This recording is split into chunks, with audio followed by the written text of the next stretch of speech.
Good evening students, my self doctor Sachindra Narayan from medico circle Patna. और आज हम लोग बहुत खास टॉपिक पर डिस्कशन करने जा रहे हैं जिसका नाम है डायबिटीज़ मेलाइटस। और डायबिटीज़ शब्द का मतलब क्या होता है? सबसे बेसिक चीज़ है, आज के दिनों में मैक्सिमम लोग इस बीमारी से ग्रसित हैं और हमको जानना है कि डायबिटीज़ होने का क्या कारण है और कैसे हम डायबिटीज़ के बारे में जानेंगे कि ये डायबिटीज़ है। तो सबसे मुख्य चीज़ कि डायबिटीज़ कहते किसको है, सबसे बेसिक ये जो मेडिकल टर्म है, डिजीज टर्म है, पैथोलॉजिकल टर्म है, इसके बारे में हम जानेंगे कि डायबिटीज़ शब्द का मतलब क्या होता है। डायबिटीज़ शब्द का मतलब होता है कि ऐसी बीमारी जिसमें कि लगातार कुछ समय तक, लगातार लंबे समय तक हमारे ह्यूमन बॉडी के ब्लड में ग्लूकोज का लेवल बढ़ा हुआ रहे, उसको हम डायबिटीज़ कहते हैं। अगर किसी कारण से हम अधिक शुगर डाइट लेते हैं या ग्लूकोज का लेवल हमारे बॉडी में सडन किसी भी कारण से बढ़ता है तो उस कंडीशन को हम डायबिटीज़ कंसीडर नहीं करेंगे। डायबिटीज़ कंसीडर तभी करेंगे जब लंबे समय तक परसिस्टेंटली वो ब्लड शुगर लेवल नॉर्मल से अगर अधिक रहे तो उस कंडीशन को हम डायबिटीज़ का नाम देते हैं। सबसे बेसिक टॉपिक डायबिटीज़ में क्या ऐसा होता है कि डायबिटीज़ होता है, इसके बारे में जानेंगे। सबसे बेसिक चीज़ हम जानना चाह रहे हैं कि नॉर्मल ब्लड शुगर का लेवल क्या है, उसके बारे में हम जानते हैं। तो आप देख सकते हैं नॉर्मल ब्लड ग्लूकोज लेवल यहाँ मेंशन किया हुआ है कि blood sugar fasting blood sugar fasting का मतलब होता है कि जब कोई व्यक्ति 8 घंटे तक बिना कुछ खाए पिए जो रहता है। फास्टिंग शब्द का मतलब लोगों में एक बहुत बड़ा भ्रम है कि फास्टिंग का मतलब होता है सुबह खाली पेट। सुबह खाली पेट को फास्टिंग नहीं कहते हैं मेडिकल साइंस में। फास्टिंग का मतलब होता है कि 8 घंटे तक empty stomach without eating of any food, तो उसको हम फास्टिंग कंसीडर करते हैं। तो फास्टिंग में ब्लड शुगर का, जिसको शॉर्ट में BSF कहा जाता है, उसका नॉर्मल रेंज होता है 70 से 110 मिलीग्राम पर डेसीलीटर, 70 to 110 mg पर DL। ये फास्टिंग का है और ये एक्यूरेट ये बता सकता है कि उस अगर डायबिटीज़ का जांच कराना है तो ब्लड शुगर फास्टिंग के माध्यम से हम समझ सकते हैं कि अगर बार बार ब्लड शुगर फास्टिंग जांच कराने के बाद भी अगर उसका रेंज 70 से 110 मिलीग्राम से अधिक रह रहा है और लगातार 150 एबव है तो उस कंडीशन को हम डायबिटीज़ कंसीडर कर सकते हैं। सेकेंड देखते हैं blood sugar post prandial, BSPP। तो BSPP पोस्ट पेरेंडियल का मतलब होता है खाना खाने के 2 घंटे के बाद, after 2 hours of meal, after 2 hours of eating को हम पोस्ट पेरेंडियल नाम देते हैं, जिसका नॉर्मल रेंज है लेस देन 140 to 150 mg पर DL। 140 से 150 mg पर DL से कम होना चाहिए ब्लड शुगर लेवल, उसको हम पोस्ट पेरेंडियल BSPP के उसका ग्लूकोज लेवल मेजर करते हैं।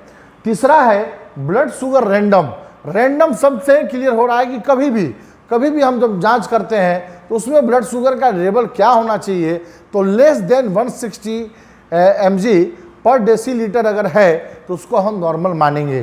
तो हमने देखा कि blood sugar fasting, blood sugar post prandial और ब्लड शुगर रैंडम में ये तीनों का रेंज हमारे दिमाग में हमेशा रहना चाहिए ताकि हम कोई भी इन्वेस्टिगेशन देख करके ये बता सकें कि यह रिपोर्ट क्या कहना चाह रहा है।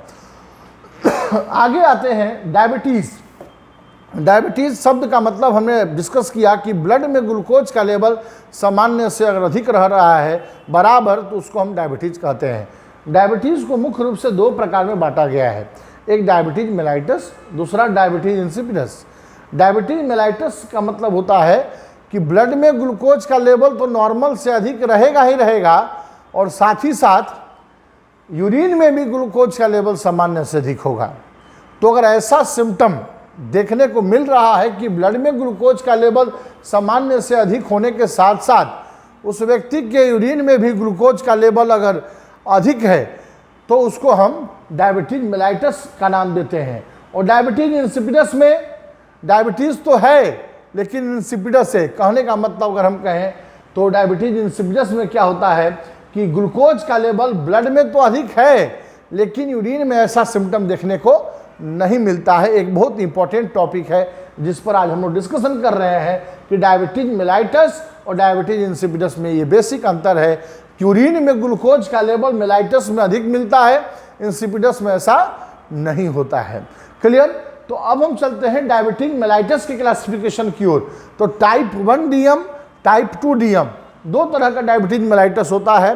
तो आईडीडीएम और एनआईडीडीएम, ठीक है, आईडीडीएम और एनआईडीडीएम। तो ये देखना है कि आईडीडीएम क्या बता रहा है और एनआईडीडीएम क्या बता रहा है। आईडीडीएम का मतलब होता है इंसुलिन डिपेंडेंट डायबिटिक मेलाइटस और एनआईडीडीएम का मतलब होता है non insulin dependent diabetes mellitus. तो स्टूडेंट्स, ये बेसिक जानकारी है, डॉक्टर के प्रिस्क्रिप्शन में ये लिखा मिलेगा टाइप 1 डीएम। तो आपको समझना होगा कि टाइप 1 डीएम का मतलब क्या है और टाइप 2 डीएम का मतलब क्या है। टाइप 2 डीएम का मतलब एनआईडीडीएम, टाइप 1 डीएम का मतलब आईडीडीएम। तो इंसुलिन डिपेंडेंट डायबिटीज मेलाइटस किसको कहते हैं और non insulin dependent diabetes mellitus किसको कहते हैं। आईडीडीएम पेशेंट वैसे पेशेंट को कहते हैं जिसके पैंक्रियाज का बीटा सेल पूरी तरह कमजोर हो चुका है, वो इंसुलिन बना नहीं रहा है। और आप जानते हैं कि बीटा सेल से पैंक्रियाज के इंसुलिन बनता है जो हमारे बॉडी में ग्लूकोज के लेवल को मेंटेन रखने का काम करता है। तो अगर वह कंडीशन है जिसमें बीटा सेल पूरी तरह कमजोर हो चुका है, इंसुलिन नहीं बना पा रहा है, उस पेशेंट को बाहर से इंजेक्शन लेना पड़ रहा है इंसुलिन का बॉडी में ग्लूकोज लेवल बैलेंस रखने के लिए, तो वैसे पेशेंट को हम आईडीडीएम कहते हैं। आईडीडीएम जिसको कि टाइप 1 डायबिटीज मेलाइटस भी कहते हैं।